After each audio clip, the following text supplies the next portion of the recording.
Enjoy ako sa pagiging senior citizen ko. Ang daming privileges, ang daming benefits.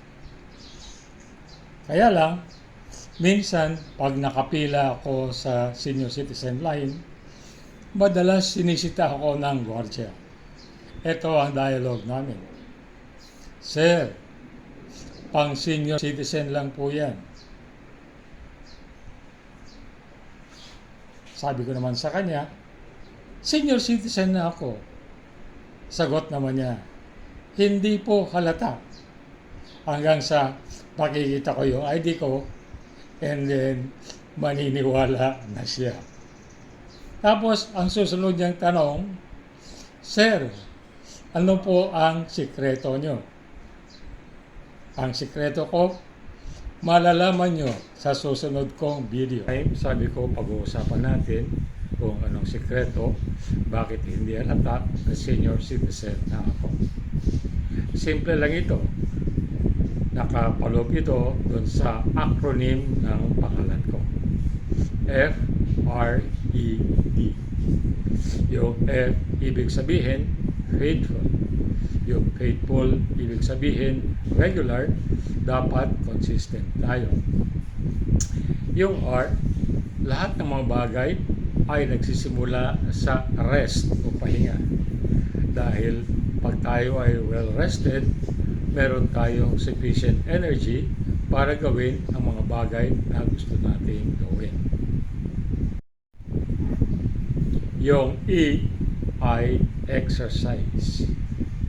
Dapat meron tayong regular exercise dahil sa pamamagitan ng exercise, nami-maintain natin yung ating physical health. And of course, ang last is yung diet. Sa akin, hindi ako naniniwala sa kung ano mga diet. Ang rule ko for diet is just eat everything that is nutritious.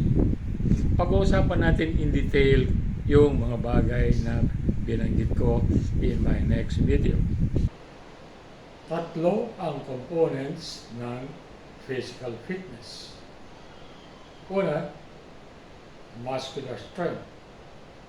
Yung ability natin para magbuhat ng mga bagay.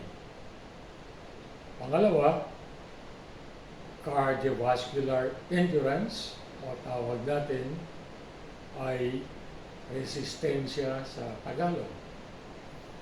Yung last is flexibility, range of motion, na kaya nating galawin ang ating parte ng katawan sa lahat ng direksyon na gusto natin itong dalhin. Sa diet, tatlo yung napag-aralan natin noong elementary pa tayo. Go, grow, and glow foods. Yung go foods, yun yung carbohydrates, nagbibigay sa atin ng energy para gawin natin yung mga bagay na gusto natin gawin sa ating buhay. Pangalawa, yung grow, ibig sabihin protein na nagsasustain ng ating mga muscles. Yung glow naman are vitamins and minerals na nagbibigay ng sigla sa ating katawan. If you like this video, please like and share. See you in my next video. Bye for now.